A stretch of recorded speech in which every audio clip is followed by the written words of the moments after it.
Okay, so now we have a special guest today. Victor Franco has been part of the R2D2 club for since 2005 and has had his R2 for 12 years. And my friend of mine, Musa, a friend I've known for many years, introduced us digitally. So I definitely invited him to be a speaker here. And so without further ado, welcome, Victor, and thank you for coming. Thank you very much for having me and the invite. I never knew that I would one day be giving a talk to robotics club. And then there'll be, we can do photos and all sorts of stuff. If you have questions, feel free to ask during or as we wrap up. So the first confession I have to make is my R2 is not really a robot. So just the last presentation I saw, I was like, yeah, I don't do much of that. He has a tiny bit of automation in him, and I'll demo that, but it's pretty much a glorified remote control toy. So I operate it with this. So we may be able to help you with that. I'm trying to build a robot. So he drives, he beats, he has a couple little tricks up his sleeve that I'll show you in a bit. So let me just tell you a little bit about the club. First of all, have any of you been to like conventions or other events that you may have seen the R2 Builders Club? Like I don't Maker know. Maker Fair. Well, of course, in the club. So there's this club that has thousands of members in it. It was founded back right around when episode 1 came out by a guy in Australia, Dave Everett. And we have tons of members, and lots of people are building these things. The club itself is kind of a virtual club in that there's a club website, astromech.net, and I'll have a link to that towards the end. And that's where the club members share blueprints. We have official blueprints that were taken off of, measurements were taken off of a real prop. And we have part runs.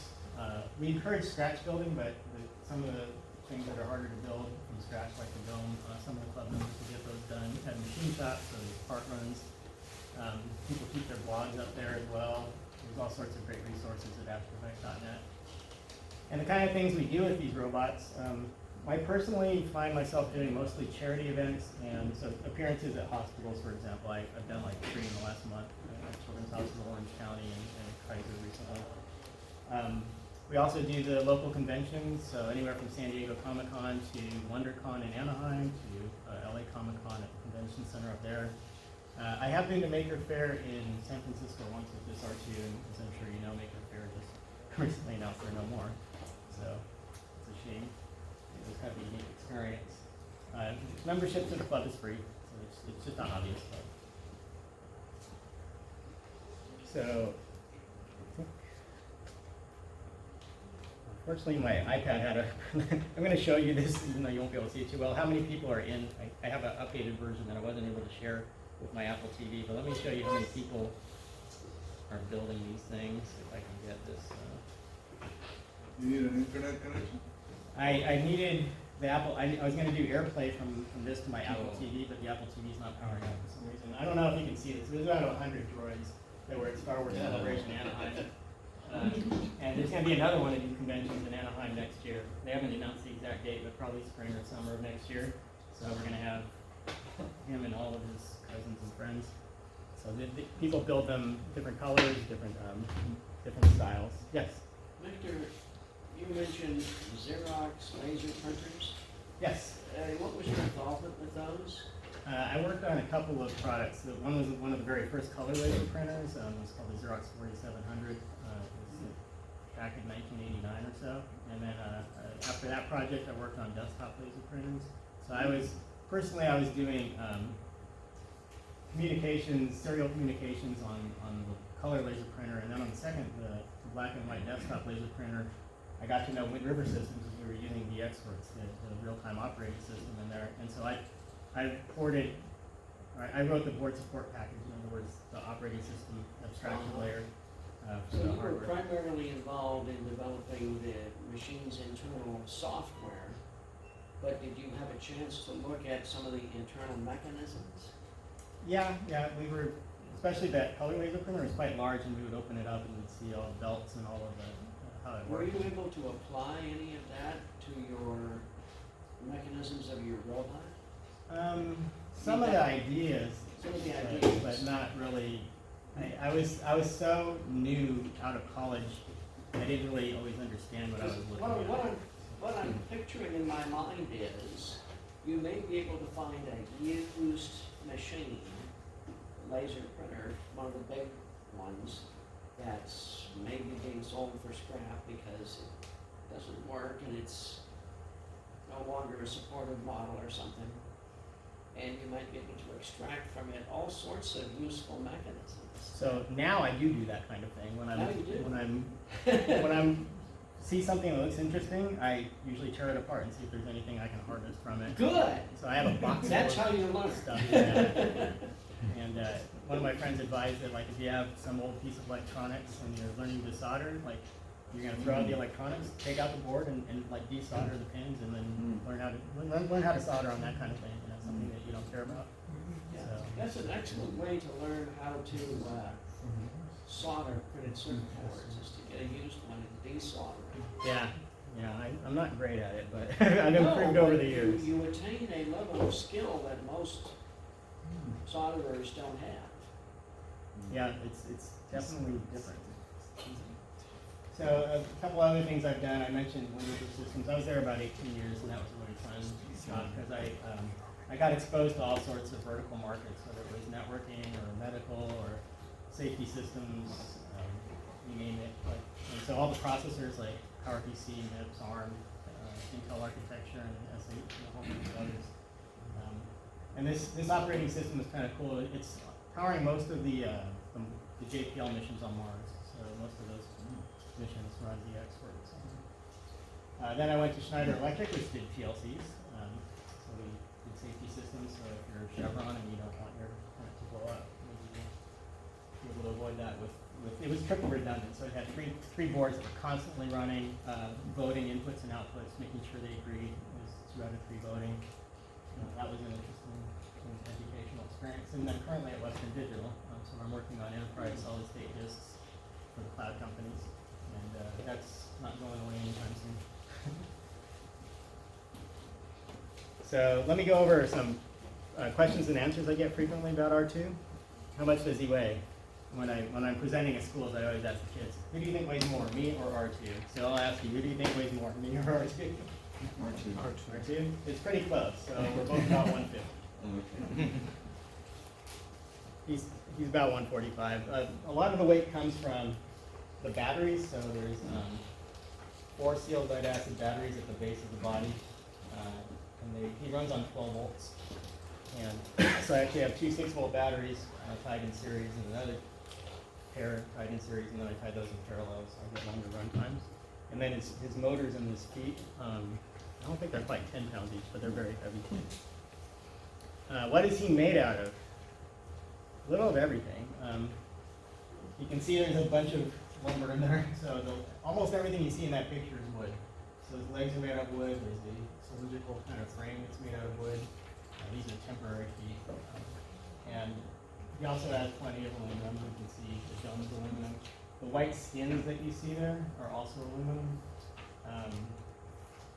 And then there's some of the parts, the details on him are made out of resin.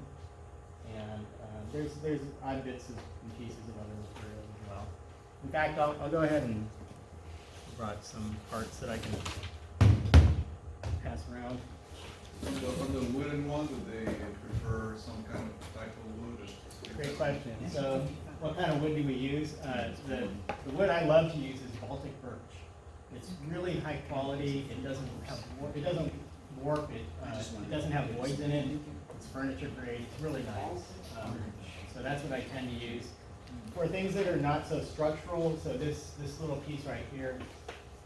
I don't think everyone in the back can see this, but there's a piece right here. This is made out of poplar, so it's not structural. It doesn't have to support anything, whereas the frame and the legs do. I can pass some of these around. This is the blue eye on the front of the body. This is made out of resin. So some of the club members have molds, and they'll produce parts pretty inexpensively. So if it doesn't have to look like metal, and we're just going to paint this blue anyway, then it's not so important that we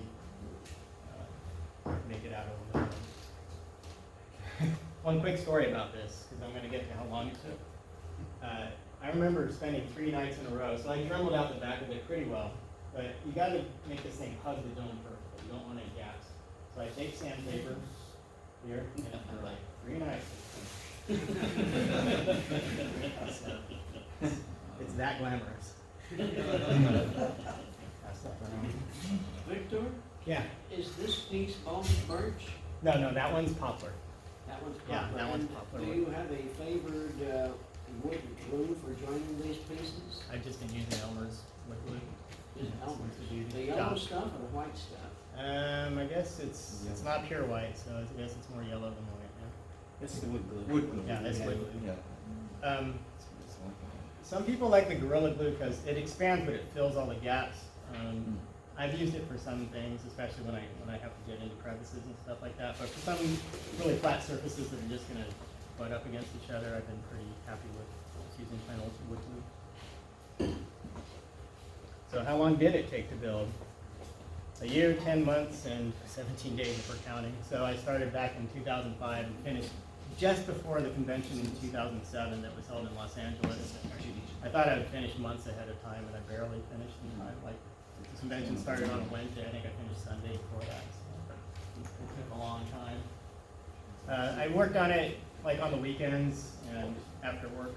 It wouldn't be unusual for me to start work on it at 8 p.m. and not finish till midnight. And then I would log the day's build, so I'd stay up even later and then get up at 6 something and go back to work. It takes a long time, but like the prop people who did it for the movie, how long it took them to. A lot less. They usually have multiple people, and that's all they do all day. So, Yeah, they had a Yeah. bunch of people. although I could imagine it's not as fun when it's your job versus your hobby. So I don't know. Yeah. I mean, a lot of guys in the club would love to do this for a living, and 2 of our members of the club did end up doing it for a living. So the current trilogy, episodes 7, 8, and 9, there was our 2 builders were at a convention in the UK, and Kathleen Kennedy of Lucasfilm, she runs the Lucasfilm division, went to the convention. She was visiting the booths, and she saw the R2 builders. And one of the guys just jokingly said, and this was back in like 2013 or so, they just announced new movies, and he said, well, if you ever need help building droids, let us know. And a while later, he got a call or an email or something, and they said, come on down to Pinewood Studios, we'd like to talk to you. And so Oliver Steeples and Lee Towersy, who were like me, just guys building droids for a hobby, got hired to build R2-D2 for the new trilogy. So Oliver did episode 7, and then he went back to real life, and Lee stayed on for all the other movies. And he also worked on BB-8, but BB-8 was a whole other engineering effort that a couple of other guys mainly engineered, but Lee helped with that. Do you know which group is doing the droids for the new Star Wars? You mean the Galaxy's The Edge Galaxy's thing? Edge, I do know, but I don't think I'm supposed to say. I can tell you that it's not exactly members of the R2 Builders Club. It's a company that's done this kind of work before for Disney. I see. And why did I build him? Well, because I was 11 years old when Star Wars came out. Some of you can relate to that, might have seen the movies in the theater, and boy, man, when those ships passed overhead, it was amazing. And then they cut to the interior and you see R2 and 3PO, and I thought I'd seen enough when I saw the ships pass overhead, but my eyes bugged out with R2. And that was the perfect age, 11-year-old boy seeing those movies. I was hooked. And then, I guess I turned about 40 when I joined the club, and it was like, there are people who actually build these, so I gotta do it.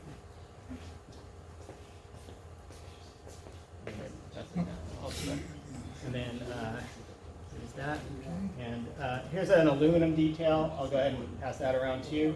This one goes on the lower front of R2 and also the lower back of R2. There's like, we call it a power coupler. They're all just decorative, but we give them names. So in this case, the aluminum part I'm passing out is right here. There's one on the back too. So that's done at a machine shop by one of the club members. And it's not cheap. Back in 2006 or so, it was probably for 2 of them was probably between $100 and $200. So then, what did I do? I went and built the second one. So as I was finishing up the first one, I thought, you know, now that you've made all your mistakes, and I made plenty, you could probably do a better job if you try these again. So I did build a second one, and I can make either of them look like the blue R2D2 or the red R5D4 that breaks down in the original movie. I've also, as you can see, I've since weathered the first droid, so he looks a little dirtier. I finally got up the nerve after 11 years to dirty him up, and especially since I have another one that's clean. So I've already talked a little bit about materials and tools. Another material I used was styrene. So there's a couple places I put the styrene. There's a skirt on the bottom that has a curved part. So there's styrene on that. And then there's a couple of little rectangles on the sides of the box that have styrene. And then I'm passing around the aluminum and the resin and the wood. But I learned to use, or relearned to use, a lot of power tools. And so it's kind of funny, I have a buddy that owns these and let me borrow them. So I made him supervise me for the first couple months, like dial 9-1 and get ready as I use them. But after about 2 months of using them safely, I said, okay, you don't have to keep an eye on me anymore. So I still have all my fingers. I never really sustained any serious injuries, thankfully. The tools have since gone back to my buddy, so I can't do a lot of building now, but I have some rudimentary tools, like drill presses and things like that. But yeah, for me, it was a lot of woodworking. Yeah. Victor, what sort of resin is this? I don't remember what the chemicals in the mixture are. I just know it's a 2-part from a company, I think Silpack in Ontario, Kimona. I forget where they're at, and I don't remember the exact. Is it likely to be acrylic or something, or you don't know? Not that I know of, but I honestly am not sure. Okay. I don't remember what that one is. In fact, I have a few of those, and some may be of different materials. Like I poured a few myself in a mold, and a few I bought from another builder, so I'm not even sure what that particular one is at this point. Do you use a vacuum chamber to remove bubbles? I did not. I used some baby powder in the mold that I was told kind of has a capillary action, but I don't know if that's really true. And I do have other friends that have vacuum chambers and do use them to degas. Thank you. Did everybody see this thing, or did it make the? Okay. For that fine work on that wood, do you all just hand work? Oh yeah, Okay. yeah. So. How do you get it to exactly what you want? Well, yeah. I have this blog. I should show you that piece sometime. It was one of the more complicated ones. So I'll talk about the blog in a little bit. But I blogged every single day that I worked on it. So the blueprints have enough detail to build this, and it's got little weird things like, oh, this isn't flat. It's 2 degrees shaved off this, and 2 degrees shaved off that, and to make these slots, I actually cut this off, used a dado blade to route these, to hog out those, and then glued it back on. But I had to account for the curve of the blade, so I had to do all that fun stuff. And then, oh, by the way, this radius is different from this radius, and so I had to use a drum sander and draw all these pencil lines and keep sanding it on the drum. And so it wasn't perfect for me, so that's why it's a reject, and I did it all over again. So yeah, it was fun. And taking the miter saw, and it gets the stakes get higher, right? Because you've got 80% through it. You go, man, if I blow this cut, it's ruined.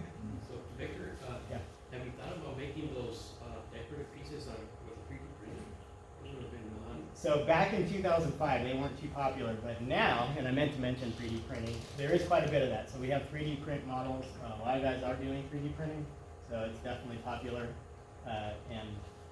And another thing that you could do is mold this, so you don't have to cut it from scratch.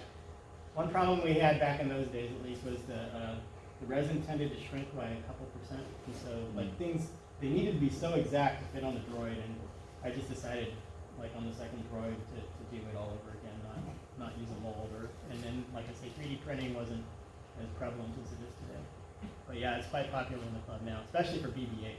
The panels, the dome, those things are all, I think in the real thing, it's also a lot of 3D printing. So BB-8's not CGI in the movie? There's a few models of him, and they've built all sorts of things for real, and then they sometimes clean out the operators, but they also have actual operating BB-8s that really operate, as you see in the movie. And they sometimes use those in some shots. sometimes there's an operator and they paint them out. And occasionally I think they do a CG. So they got all sorts of different models going on there. Interesting, the whole thing is.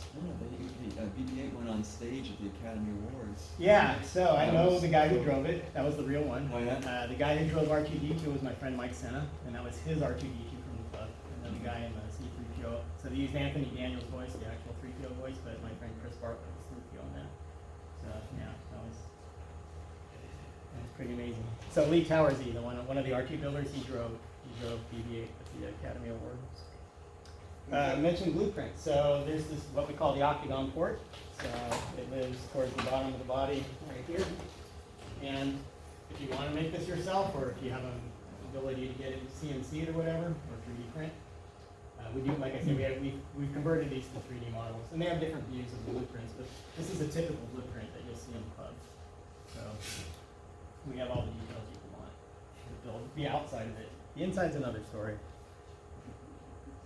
So let me tell you a little bit about my frame, or my build, starting with the frame. The very first thing I built was the frame, and I did it because it doesn't show to the outside world. And that way, if I made mistakes as I was going, and since I was still learning and relearning how to use woodworking tools, I decided to go with the frame first. And while we do have blueprints for wooden frames, I used the aluminum skins as a guide as to where to put the ribs, so that they would, in case I ever wanted to open a door or something, I wouldn't have a rib in the way. The ribbing and all that stuff based on the aluminum skins that are going to go around. You can kind of see there's the back aluminum skin over there. The legs. R2 is all legs. So you can see they're just getting started. There's like 5 layers of wood, depending on where you are on the droid. There's 3 here, but it goes up to 5 here because the ankle gets a little thicker. And I had to use a wooden cylinder and then cut it for some of the curved parts of the legs. So this took a while, months, but there they are, just getting started. There's all sorts of work that still needs to be done at this point, but I just finished cutting them.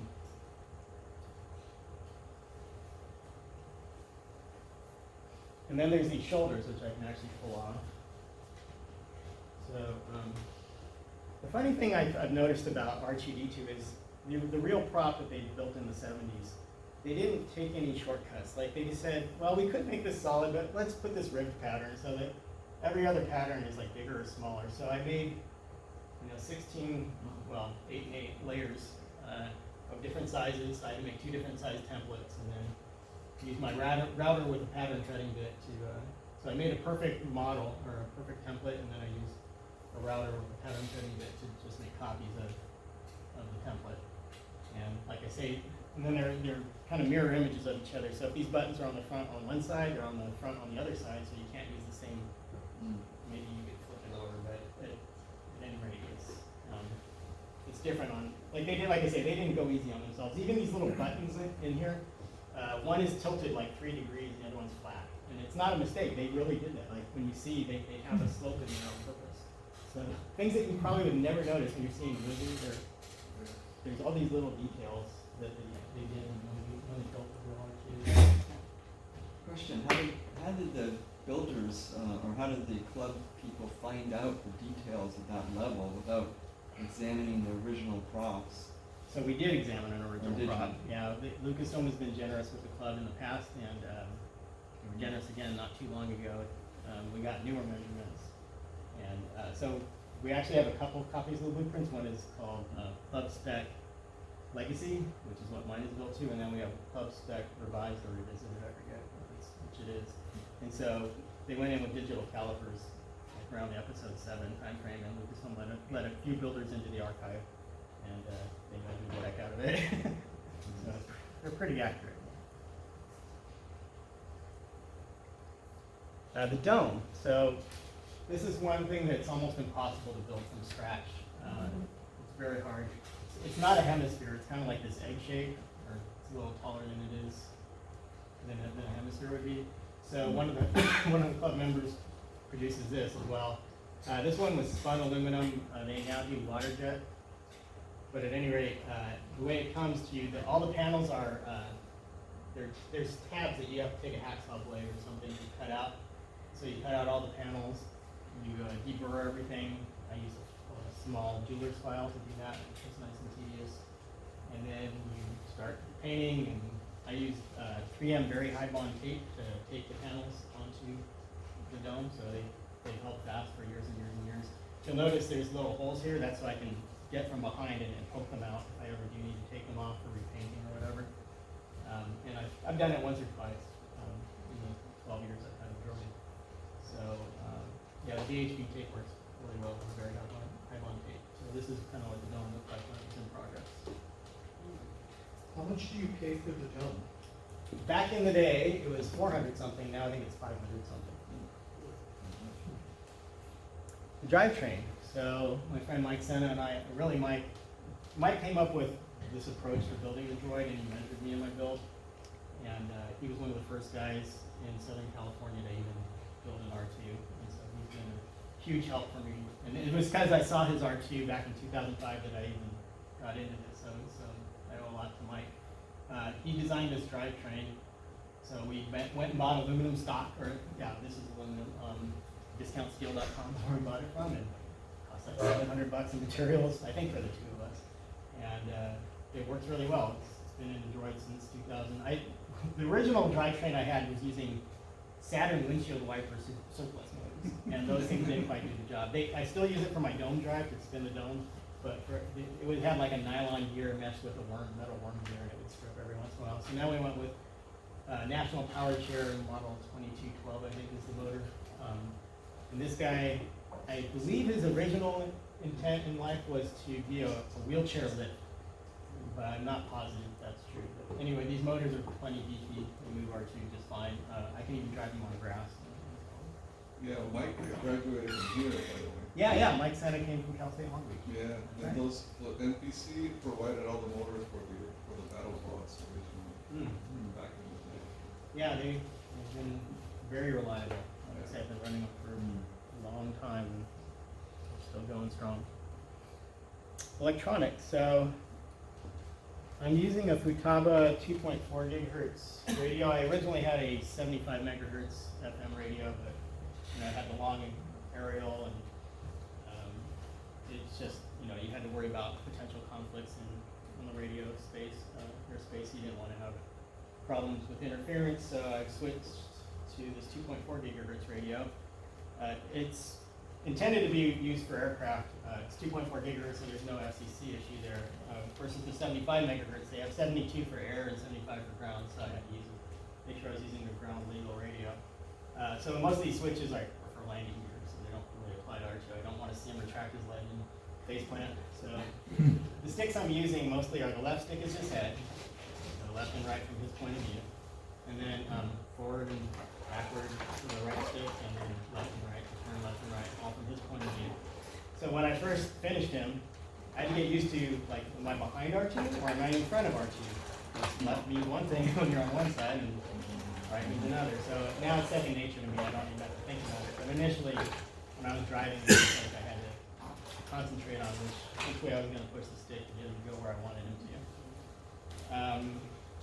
A couple other things he can do is he can wave hello. I don't know if you went back and see that, but his little arms open up. And of course, he has sound, so I can. I don't have a slide on the sounds, but I can either put him on a loop, and where he'll play sounds semi-randomly, between 5 and 20 seconds, he'll make another sound. So that's fun. So I don't have to hit any. So like when I'm at an appearance or an event and I want him to just be noisy, he'll play noises on his own right now. So in the next few seconds, he should make another one. Let's see. The speed controller I'm currently using is from Dimension Engineering. Shut him up. It's 2x32 saber tooth, so it can handle 2 motors. And then I have servos for things like those arms that I just opened up. There's little small Futaba servo motors that make those open.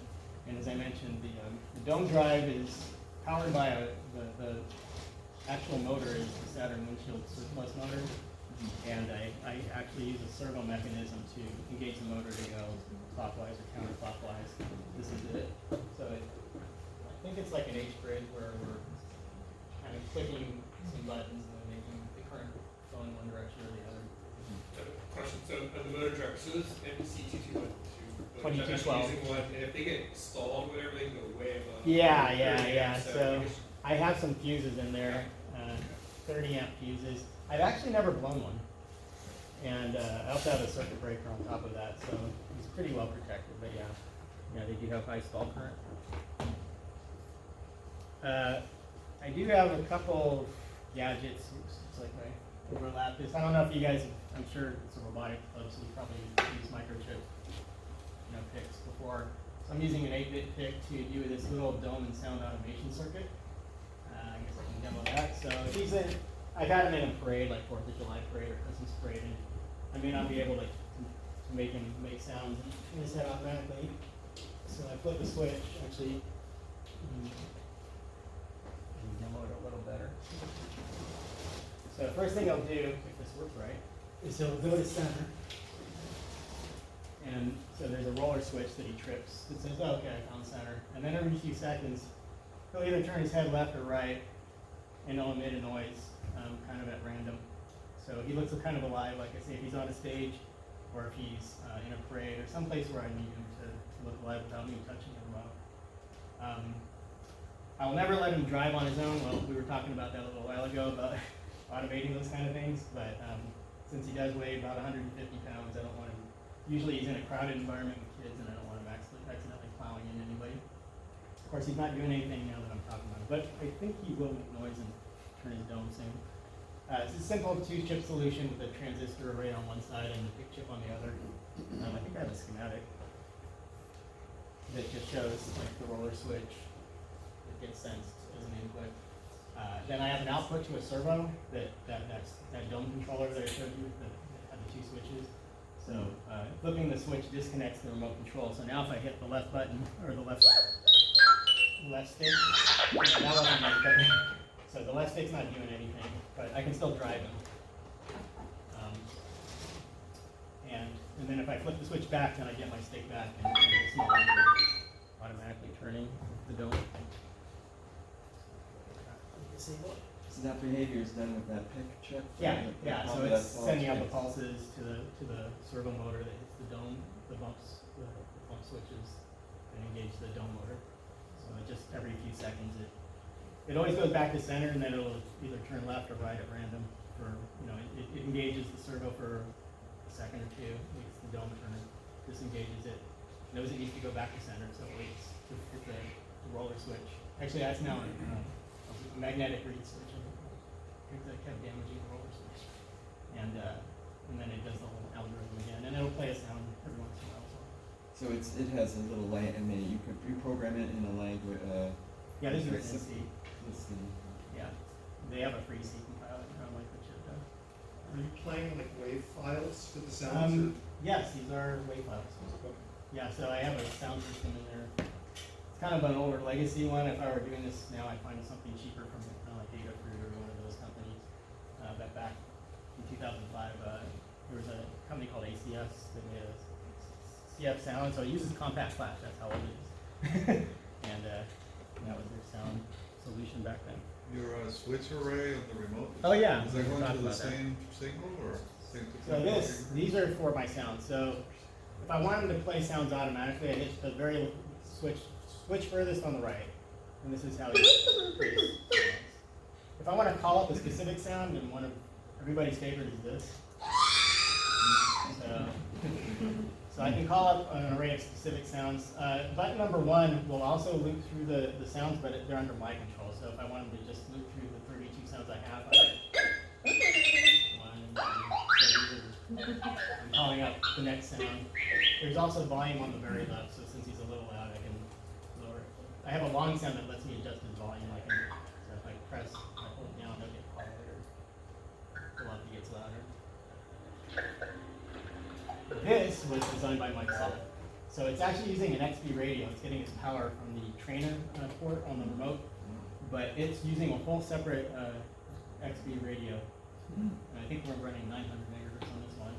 And it also has a failsafe on it. So if he somehow were to run away on me, I can kill the feed. So if I like drive a little bit and I hit a switch. So it's using a solid state relay that I'm controlling to kill the speed control. I've been told that the solid state relays can fail on, but Mike and I agree that the odds of the solid state relay failing at the exact same time he decides to run away are pretty slim, so we're living with that. And we haven't seen a failure, so. Also, I'm going to try to demo this in a few moments. I hope I have time. We've got about 10 You can minutes go over left. time. Okay. I did this little, he was in a 4th of July parade, and I was thinking, it'd be nice if he could wave a flag somehow, so I figured out how to do that. In this case, I used an Arduino to control a servo motor, the motor in his arm to wave the flag, and I'll hopefully demo that. Where is that box? Oh, here it is. But in a nutshell, what I did. A flag? I made out of styrene a little cover for his claw on the arm. And this goes in here. And that slides on his arm, and I put some putty on there to keep it on there. And then I have the Arduino, and anyway, the arm will open up and close at different rates, so he's not just robotically closing the arm, but he kind of does it faster and slower. So he's just on the parade, turning his head, playing sounds, and waving the flag. Let's see if we can demo that. Yeah, robotically closing his arm, that's kind of fun. Yeah. Exactly. I told you he's not a robot. And I imagine a lot of you guys have used Arduinos, but this one I got for like $8 at my center. Cheap solution. A couple of things he can do. I'll show you the mist effect. So this is kind of a fun one. You might remember in the original Star Wars, he put out a fire on the Millennium Falcon. He actually, in the movie, this panel opens up on the, this panel right under the eye opens up. Under Mike's advice and guidance, I put it behind the blue arm, so if I accidentally hit the mist, he won't spray some kid in the face. So it's kind of, the noise can be startling, but it's just that it's kind of loud. So anyway, I can demo it more than once. But what I do is I open up the top arm and hit the button with the blue tape that reminds me this is the mist. And so what that is it's inverted can of compressed air. The ones you buy in the store actually contain a bitterant, so it smells like tear gas, and so you can get some online from uline.com. It doesn't contain the bitterant. Apparently, kids have used this stuff to get high or something, and it can kill you. So that's why I won't try to kill anybody here. So I won't overdo it, but it's in real life. I think you gotta really use it to have something bad happen to you. So I don't use it a whole lot, but that's one of the fun effects. And then another thing I prototyped and I actually had working years ago, and then I tore out, but I'll show you a video of it, I think, is this lifeform scanner. So this is a pain. It no longer exists, so I can't demo that. It was more trouble for me than it was worth. But I did get it working. There's like lights that twinkle. It's kind of hard to see. It's the white background. I brought the periscope too. I've never installed this thing, but I did build it. One of the club members use this. So for that lifeform scanner is seen in Empire Strikes Back when Luke is stuck, like lost in the snow, and then R2 is kind of like at the Hoth base looking to see if he can find Luke, and he can't.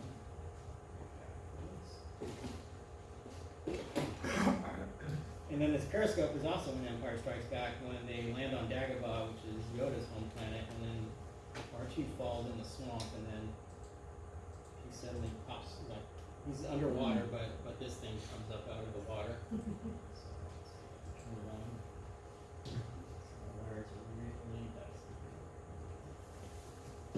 So I can't take credit for designing everything. I did assemble it, but I have yet to install it, so this is kind of neat. And there's different modes. Like if I turn this dial here, it'll go like into a Obi-Wan mode, which is more blue, and then it has a Darth Maul mode, which is more red, and it has like a seizure effect, which blinks really fast.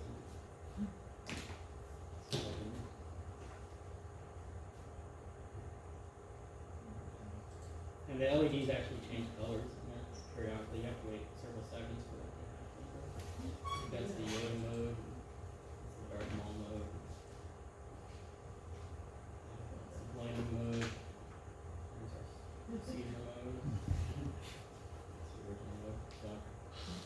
pretty cool. If I ever do need it, for some reason I have it.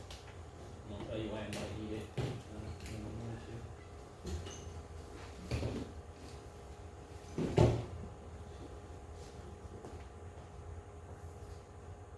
two. So I do get to do some, besides the charity events, which I love to do, and the conventions, I have been asked to do some pretty cool high-profile event stuff in my life. So this was the Clone Wars was an animated show on, I guess, Cartoon Network, when they're sure. And they actually did a full-length feature movie of the Clone Wars to kick it off, and then a TV series. So they did a red carpet event in the Egyptian, and I got to bring my R2 out as the droid on the red carpet, and George happened to be there, so I got him to take a picture. This is Kristen Bell, and she was in a movie called Fanboys, and I was invited to premiere with that with R2, so I got a quick picture of her. Haven't you been to baseball games also? Yeah, that's on the next slide, I think, or one of the slides. Second slide after this. I've done a few commercials and some TV work for Disney and Lucasfilm, so these are authorized. These are not me just going rogue. You got to get their permission. You can't just go off and do this. So this was for ESPN, and this was they had this mock draft anyway. Archie was projecting the draft on the screen on the green screen. They CG'd out that Queen Latifah show, which no longer exists. This was a Microsoft commercial, and this was Cupcake Wars. That's Ashley Eckstein who voices one of the characters on Clone Wars. If you are authorized, you can get paid for this? Yeah, so yeah, what's the money situation? So the way it works is what Walter suggested. So when Disney does authorize us to do stuff, the rule is we need to get paid. So we do get paid. On the other hand, if we're just doing an appearance, we're not supposed to take money for it. So what we typically do is we ask for a donation to a charitable cause. So I've been asked to do, I think it's on the next slide. R2's been a ring bearer more than once. So I don't ask for payment to do that, but I do ask that they donate to their favorite charity, like anywhere from $100 to $300. So then they show me the receipt that they donated. For the last 10 years or so, R2's been part of Star Wars Night at Dodger Stadium. We just did Angel Stadium 3 weeks ago. He's been on stage with Weird Al because he does a Star Wars song and singing by Stormtroopers. So there's a lot of fun stuff that goes on over the years. It's been a blast. And I'm planning to do the Dodger game in July. That's pretty cool. And I'll still try to demo his flag wave real quick. But so here's where you might want to take a picture of the screen if you actually are interested in any of this. My blog that documents not only every day I ever worked on him, but also all the events he's ever done. Well, almost all of them. A couple of them were under NDA, so I couldn't. But it's all there. And then the club website, astromech.net. There's a legacy website on Yahoo, but it's read-only now. It's no longer being maintained. So all the good stuff's on astromech.net. It's also on one of our webpages. I put it in. Oh, okay. So would you like me to try to demo the flag wave? Okay. So what I do is that the mist effect that you saw, I have a stereo jack that that supplies 12 volts, and I have a solenoid that I have on the male end, so I plug it in. But I can plug anything to that stereo jack. So I have the Arduino. The Arduino, one of the power ports can take 12 volts and convert it down to 5 or whatever the Arduino takes. So I have sloppy power. Would it help if we turned on the lights? If you guys watch. Yeah, because I'm not going to be using the Okay. projector.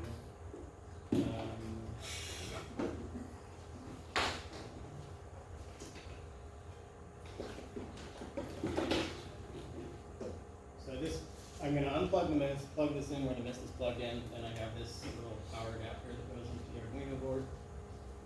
Here's our Arduino, and you can see how beautifully I wired that. It's usually, the arm wave is for a parade, and as long as these wires stay in for an hour, that's all I care about. So I sometimes do things not as well. The quality isn't quite as good as it would normally be.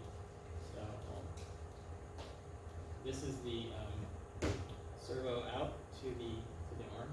So normally that's under remote control, and I just turn the dial and it opens the arm. But when I unplug that, plug the Arduino into the servo motor that controls the arm, then I'll watch it go.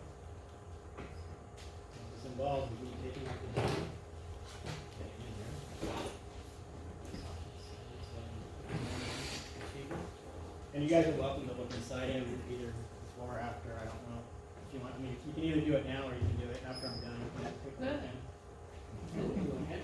in. Yeah, so this is, my wiring tends to be hideous. So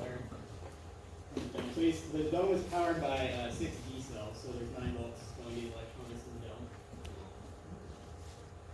And so that way I don't have to run wires to power the dome from the body, and the dome can turn, it can rotate continuously without running into anything. When I had that life form scanner in, that wasn't the case. It couldn't, like, stuff was hanging down from the dome into the body, and power was coming up from the body into the dome. How big is that dome? What's The height is about 300 millimeters, the circumference is 18 inches. 18 inches, okay. Yeah, the wiring I'm not super proud of.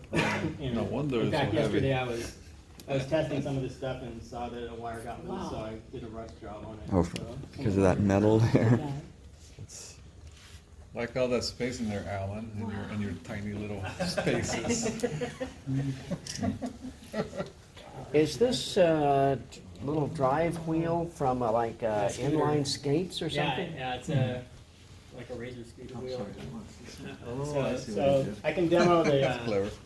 I can show you the dome drive in action. Use a door lock from a car. So as you can see, this is our Saturn windshield wiper motor. I wish if my Apple TV worked, I could actually put my phone here and put it up, but I couldn't get it to work. So the dome motor turns, the wheel spins against this Lazy Susan bearing. Those 6 screws go through a ring on the dome, and that's how the dome turns. Ah. Now, what is the little slide switch for?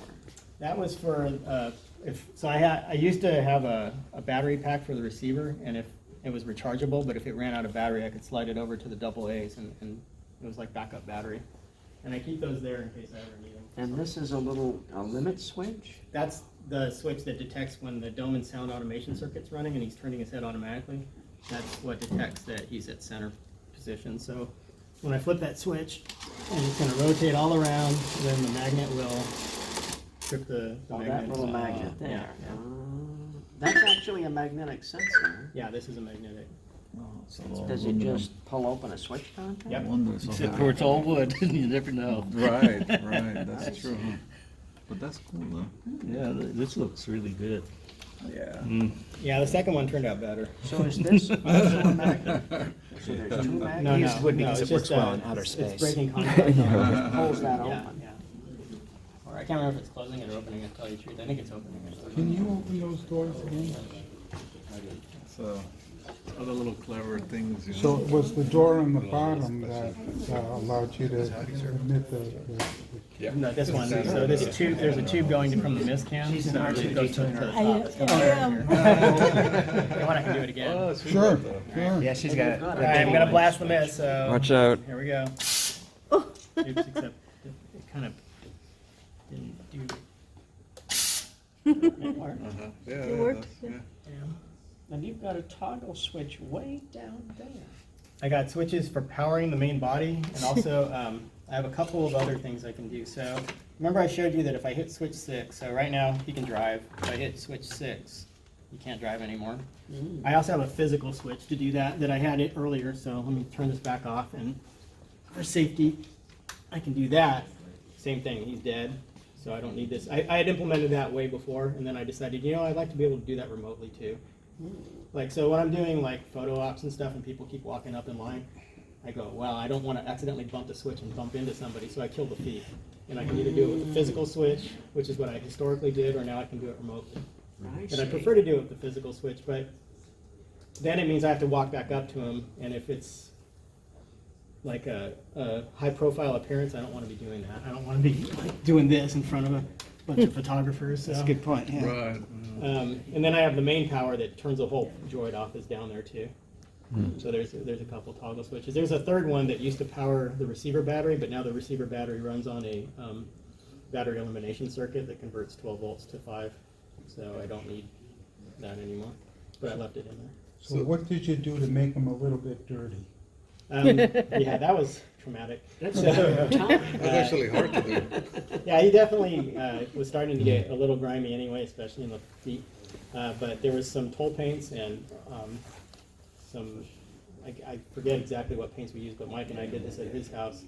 And so we basically washed over it with the paints using, like, he just duct paper towels. And then we would wash it down and then clean it up and then go over it.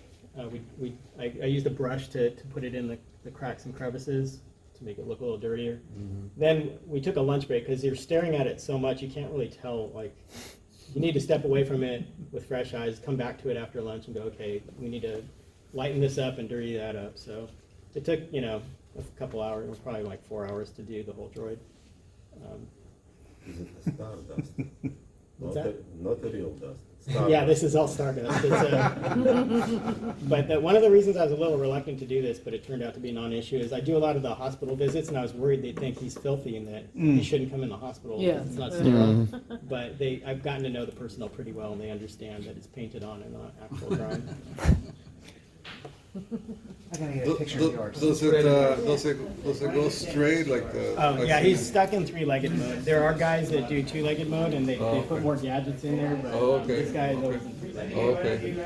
I just read in the newspaper today, that Disneyland, you can buy these things for 25K. $25,000. Yep. Oh, really? I And you estimate can this get them one. clean, or you can get them dirty. I estimate this one costs about $5K. Okay. About 5. Yeah, you can order them now. Oh, wow. Disneyland. Okay. Finish. Yeah, if I didn't see my post. He's doing it.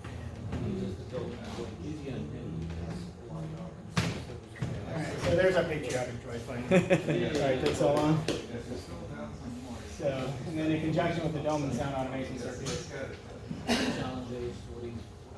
Yeah. Yeah, this thing's not even out in the movie yet, and they've already got it driven. So I can lock down the feet, put them on a foot like that, put them on the side, place down, and wave a flag. What movie was it in that he waved the right American flag? It's in a galaxy far, far away. It's the opening line. Long, long ago. Yeah, the opening line. It's nowhere on. Nowhere in the Milky Way. It's nowhere near us. But they speak English. Of course, there could be an alternate universe. Yeah, they speak English. Yeah, they speak